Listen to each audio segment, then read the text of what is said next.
To lift a family curse of unsuccessful first marriages, a woman creates a scheme to marry and divorce a stranger before settling down with her true love. On Christmas Eve in Paris, Corinne invites her recently divorced boss, Valérie, to join her family for dinner. The evening is disrupted when Valérie brings up her struggles in finding a suitable partner since her divorce. To offer comfort, Corinne's mother, Solange, proposes to share a story. This suggestion annoys Solange's husband, Edmond, and her son-in-law, Patrick, who are familiar with the tale's content. Corinne interjects, explaining to her boss that every woman in their family has had unfortunate first marriages and needed a second marriage to find happiness. Solange supports this by detailing how the curse originated with her great-grandmother. Louise, Corinne's daughter, remarks that she will soon face the same destiny.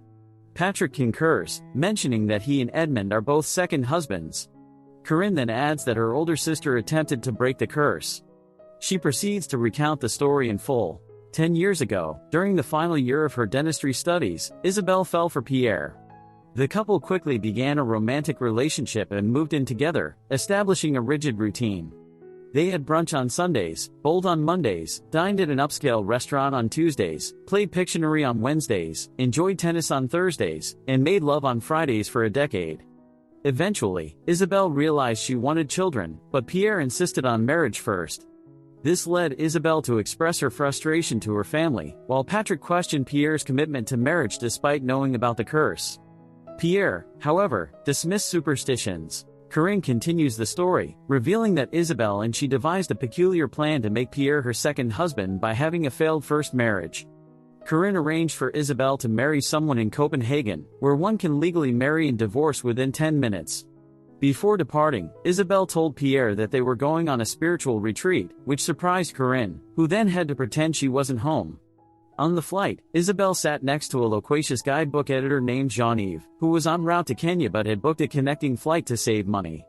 When he asked about her trip to Denmark, she explained she was marrying a stranger for which she had paid €5,000. Annoyed by his questions, Isabelle put on her earphones to relax, but the editor persisted, even stating he would marry someone on the spot if he found true love. Meanwhile, Corinne hid in the bathroom with her daughter while Patrick distracted Pierre, who had come to visit. Noticing Isabelle's call, Patrick took the phone and secretly handed it to Corinne. During the conversation, Corinne learned that the man Isabelle was supposed to marry didn't show up. Despite this setback, she encouraged her sister to be inventive.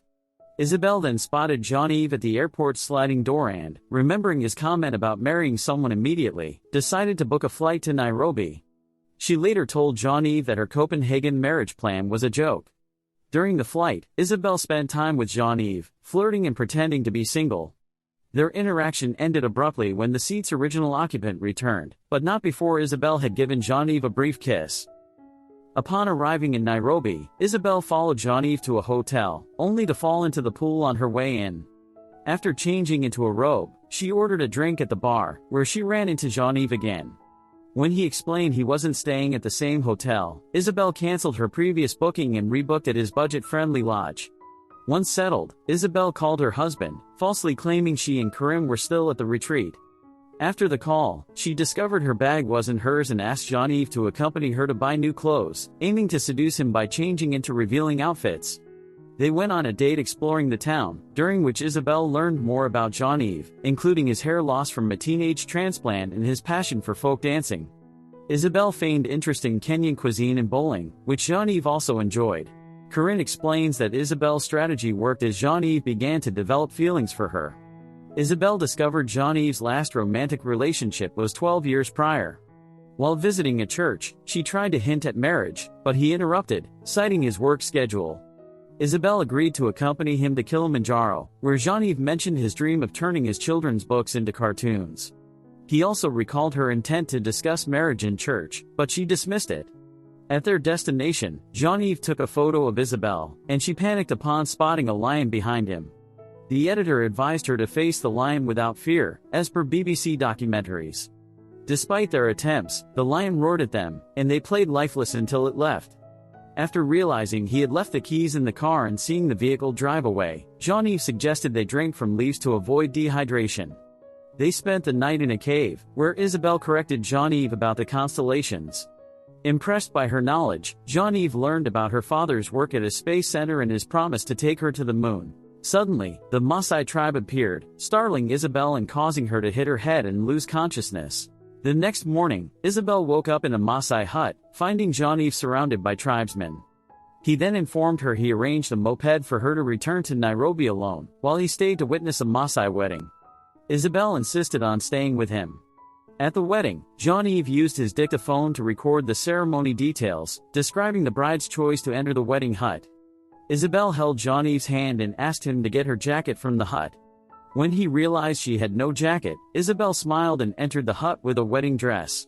Facing each other, Jean-Yves asked if she knew what they had done. Valerie interrupts, accusing Isabelle of unfairly treating Jean-Yves. Patrick agrees, and Solange threatens to end the story if the insults persist, taking a break in the bathroom. Corinne then asks her husband to get the turkey and resumes the story, detailing Isabelle's return to Paris after the Maasai wedding. At the airport, Isabelle introduced Jean-Yves to her sister and quickly left him, promising to call even though she didn't have his number. She met Pierre at a restaurant and agreed to marry him. That evening, Pierre proposed with an engagement ring. When Isabelle and Pierre went bowling with Corinne and Patrick, Isabelle saw Jean-Yves in another lane, causing her to panic. Excusing herself to get a drink, Isabelle was confronted by Jean-Yves, who revealed he had observed her lack of genuine feelings for Pierre and believed she had come to Kenya to marry him as her soulmate. Isabelle played along, asking for time to break off with Pierre. The next morning at her office, she was shocked to find Jean-Yves as her first patient. Jean-Yves, having changed his mind about giving her more time, intended to inform Pierre himself. When he tried to tell Pierre, Isabelle quickly injected him, pushing him back into the dental chair. Once his face was swollen, she ended things with him, rejecting his declaration of love. Isabelle made it clear she never felt the same way, and Jean-Yves accepted this and left the clinic. After work, Isabelle went to the registration office to set a wedding date with Pierre but was surprised to learn she was already married. Consulting a lawyer, she found out her Maasai marriage was officially registered and she was entitled to gold, a hut, and goat's urine. The lawyer said the quickest way to end the marriage was through divorce, provided Jean-Yves signed the papers. Valerie was confused and asked who validated the Maasai marriage. Patrick explained that Jean-Yves' brother, Mark, was the registrar. Corinne continues, describing Isabelle's next plan. After attending a fake bridal shower in Marrakesh, Isabelle flew to Moscow to manipulate Jean-Yves into divorcing her. Upon meeting him at a bakery, Isabelle claimed she had ended things with Pierre. At his apartment, she complained about it, and he offered her the chance to redecorate. Isabelle pushed his bookshelf intentionally, hoping to provoke him, but he remained calm. Later, during a city stroll, she slapped him for calling her kitten, pretending it was a game. She also emptied his shampoo bottles, causing hair loss, and apologized, but Jean-Yves remained understanding. At an event, Jean-Yves introduced Isabelle to the ambassador and his family, and Isabelle tried to embarrass him by saying they met online. Nervous, Jean-Yves clarified it was a joke, and everyone laughed. Frustrated, Jean-Yves confronted Isabelle about her games, recognizing they stemmed from her fears. When the host invited Jean-Yves to dance, Isabelle, feeling bored, called Corinne. Unbeknownst to her, the conversation was recorded by Jean-Yves' dictaphone. Isabelle told Corinne that despite her rude behavior, Jean-Yves only looked at her with affection. She expressed her anxiety about whether he would ever sign the divorce papers. Returning to the apartment, Jean-Yves covered Isabelle with a blanket, believing she was asleep, and listened to the recorded conversation. The next morning, Isabelle and Jean-Yves went to a diner for breakfast. There, Isabelle pretended to have an imaginary friend to annoy him, leading Jean-Yves to play along and apply jam to his face. When Isabelle asked him to stop, he continued conversing with the imaginary friend and revealed he had already signed the divorce papers. Jean-Yves left the diner, and Isabelle, feeling remorseful, ran after him, explaining her struggles and apologizing for her behavior. She shared her story about Pierre and the family curse. Jean-Yves, having understood her perspective, agreed to spend the day with her. They participated in activities like zero-gravity flight and went to the airport, where Isabelle reassured him he was her first and only marriage. Jean-Yves, however, was frustrated and decided to leave. Isabelle returned home and found Pierre waiting for her.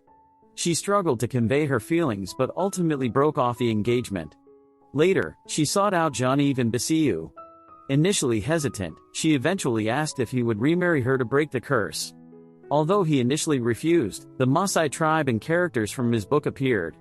Isabel performed a traditional dance, leading to their remarriage. As the story concludes,